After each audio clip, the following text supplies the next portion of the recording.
got a problem. Can I talk to you? I clean buildings.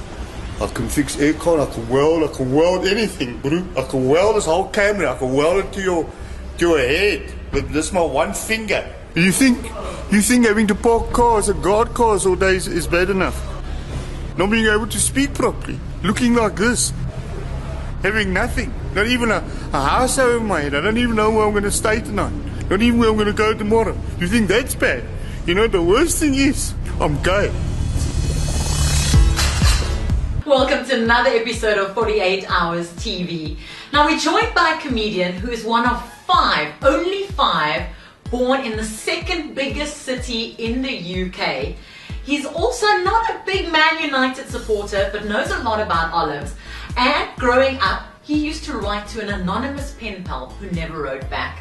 Mark, thanks. Welcome to 48 Hours TV. Thank you. Oh, where did you get all that from? One of five, born in Manchester. I did my research. Good grief, it's true. The pen pal is true. Yes. Because people ask why I don't Twitter, and I had a pen pal that I only wrote to because I wanted the stamps. So I felt really bad for you, and this is what I've got for you. Thank you. I wanted to address it to you, but thank you. And you know you can still buy stamps. No, I didn't know that. I didn't know you go. could still post a letter. So there we go. It's for your collection.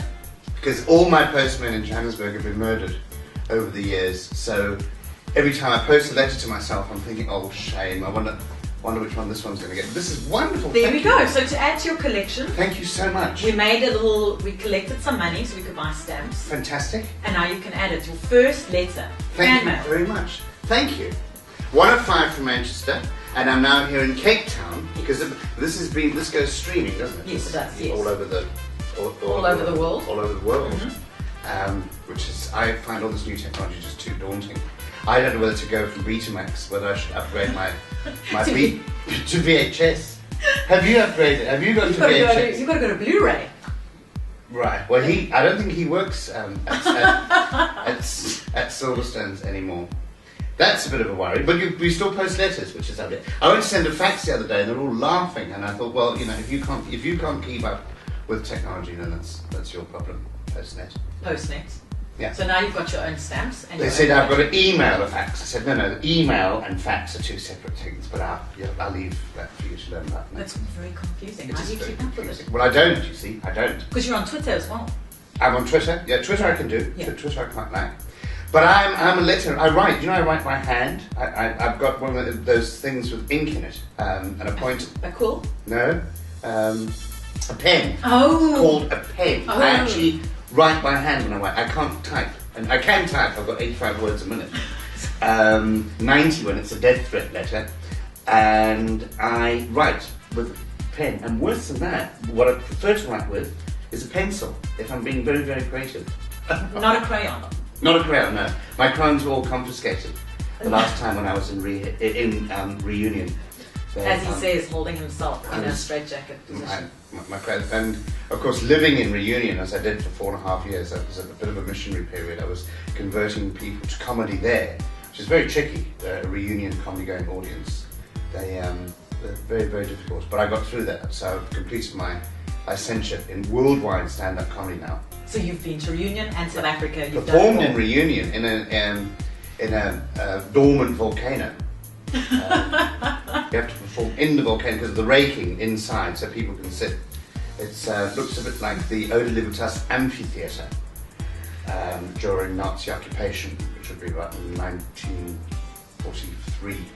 Were you performing in Cape Town while you were here? At the Baxter Theatre in Rondebosch, which is where I started. I started at the Baxter Theatre. I started in the upstairs theatre. But that was many moons ago. Thousands of years ago. It didn't have chairs in. People used to have to bring their own chairs. And Bring and Bride. Bring and Bride was outside. That was for the downstairs. That was for the concert hall, funny enough. It was when they were doing experiments on musical instruments, and they were like finding out the difference between a cello and a piccolo. Do you know the difference between a cello and a piccolo? The cello burns longer. And you'd be amazed. You know, a trombone you can't play after it's been on a braai. No. There's a lot of plastic work, a lot of technology other than just brass in a brass instrument. They say it's a brass instrument, but it's got a lot of other. The reeds are wood, the lining is felt. and they come out of fires very, very badly. How does a comedian know so much about musical instruments? Because I was in the upstairs studio watching all this happen outside. It was just after the horrifying Ottery cabbage farm panic. A lot of people fled from the Cape Flats to the Baxter and were living in the Baxter. It was a sort of a shelter from. And you're doing a show for them? Was happening. And no, I'm not doing a show now. I did a show for them then. Yes. I did a fundraiser. Sometimes I look as I'm doing more than what I'm not really doing. Actually, I say but I'm not. I'm not really. I just get the picture with whatever the charity is, and then you leave 5 minutes later. Gone 5 minutes later in a sponsored car and with a goodie bag. Oh God! Don't forget the goodie bag. Well, these days there's such rubbish in goodie bags. Yeah, I mean, you would know about goodie bags. I love a good goodie bag. I saw you in a truck once with a truckload of goodie bags, and that was sort of one. Do you really love goodie bags? I love the little flyers you get these days. There's no gift. It's No, just I get flyers. It's like getting voyage miles. I take these things out. Oh, what a fantastic! And it's a day, an all-day spa. Buy one get one free. Buy one get one free. Where they put pebbles on you. Have you seen this thing? Where they put pebbles on you. Boil the pebbles first, and then put hot stones on you. Yes. Right. Seriously? Yes. In the old days, that was called Krakatoa. And now they boil pebbles and put. I don't get it. You get a coffee-free decaf now. You get coffee-free. You get decaf espresso. Can you explain that? What is that nonsense? It's a cup of coffee. Do you have that when you go and buy coffee? They ask you, do you want skinny, fat, skinny, steamed, hot, cold? And that's just the cup. That's before they put anything in the cup. And then you just bring me a cup of coffee with milk. You can't get that. No. I don't know. You see, the world's getting too complicated. And what can we expect from your show? Is it going to be complicated? No, the show's very, very simple. And I've updated a lot. I've put in a lot of recent Cape Town things that have happened. Of course, things happen so thick and fast these days, you can't keep up with them. I was at lunch with Patricia DeLille the other day. Bless you! With Patricia DeLille. We were going cleaning toilets. I was at You lunch. went there for 5 minutes to clean. No. I was at 5 minutes with Patricia DeLille. Oh. I mean, I pretend I like her, but I don't. It's a bit sort of. But it's always handy because I think Cape Town likes her. I think she's quite a good mayor. And I asked her, I said, what would you do if you were doing a show in Cape Town and you had to do the mayor? And she told me what she'd do. That's what I'm going to do. Yes, it's quite nice. Because sometimes people come and see the show, because I do mention people by name in the show. I don't sort of hint or sort of trawl nearby. I give names, phone numbers, addresses. We even do Google Earth and go outside their house. Fantastic. And see who's coming and going at their front door, which is quite frightening, especially Pam Golding's front door. Good grief, what a busy house that is. And I'm sure they're not people just looking to buy. And of course, Pam Golding, she's sort of Cape Town property. And her son, Andrew. Is it Andrew? Andrew, Dr. Andrew. Now, isn't that incredible? You've got a doctor selling you a house. Isn't that incredible? Imagine if you had a heart attack while you're looking at the house.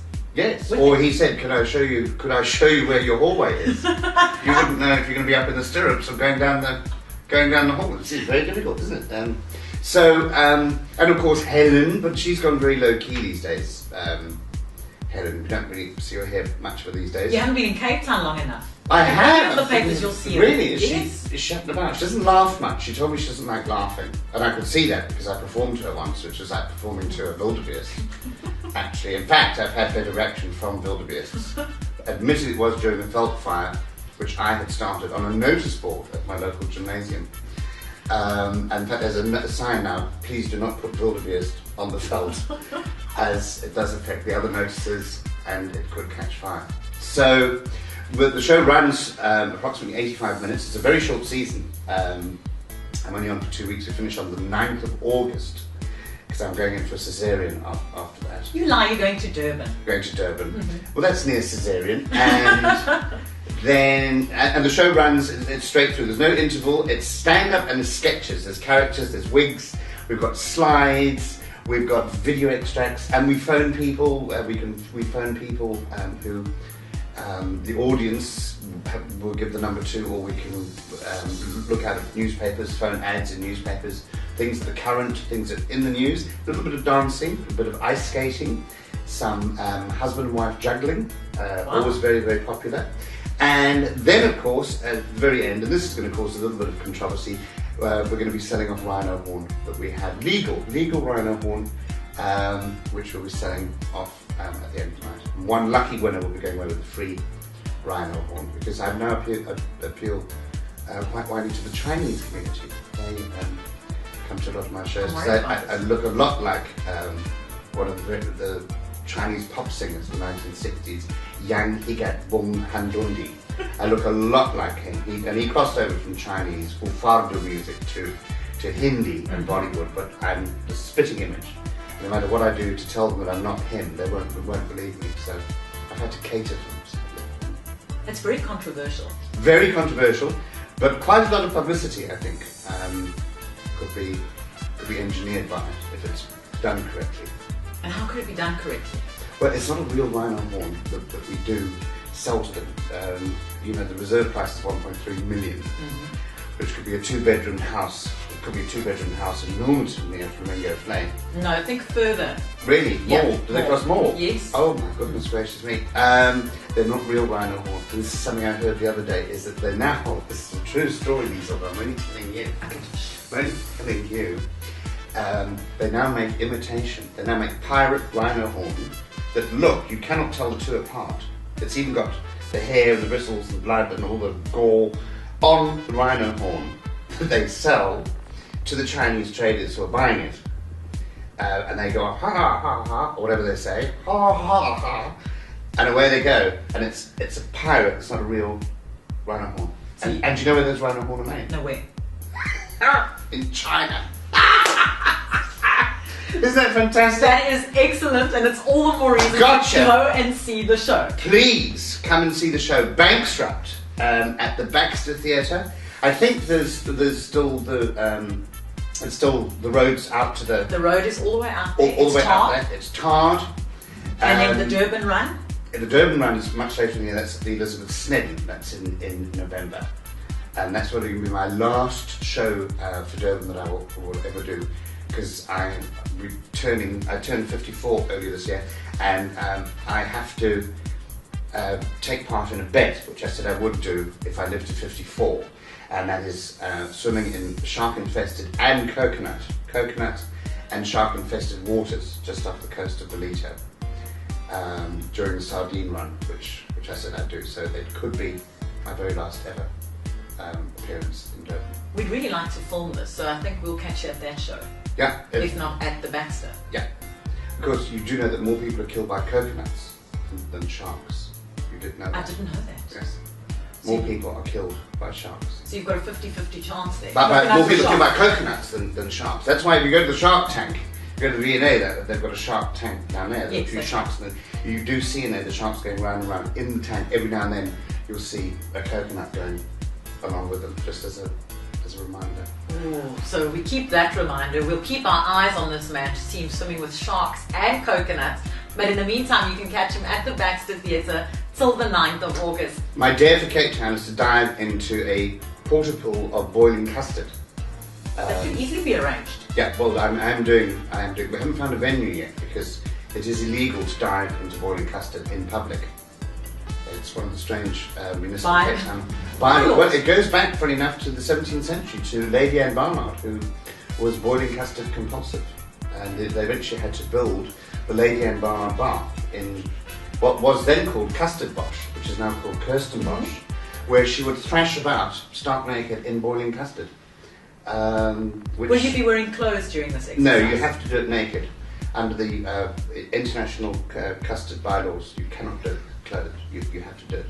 Well, you're going to keep laughing at this man's antics at the Baxter Theatre. Don't miss out. There are still tickets available. 9th of August. Mark Banks, thank you so much for getting up early for us. Thank you. We recorded this. Is this? Oh, I thought we were going out now. I'm seeing this this, which means I never know what any of those signs mean. I assume that you might direct the same. I don't know. Some of them look quite. Well, yes, and to you. Oh, sorry, 2 minutes. Oh, exactly. 2 minutes. He's saying say goodbye. Oh, goodbye. Yes. Thank you very much. It's been lovely having you on the program, Liezel. Thanks. It was great. And thank you for coming in. We'll see you on talking stage. About yourself. And hopefully next time we'll see you live on stage. And as a little something, a little token of our esteem, we got your selection of satirical stand-up comedy. Thanks. what do you call it? Fondaise. Or fondant. Fondant. Could you eat any of those? Seriously? No, none of it. Not at all. I suppose these you could wear if you went to the right optician. Probably. You could actually have glasses. Oh. We're going to leave it right there. Thank While you he's very messing on himself, Mark Banks catches all these antics and more at the Baxter Theatre.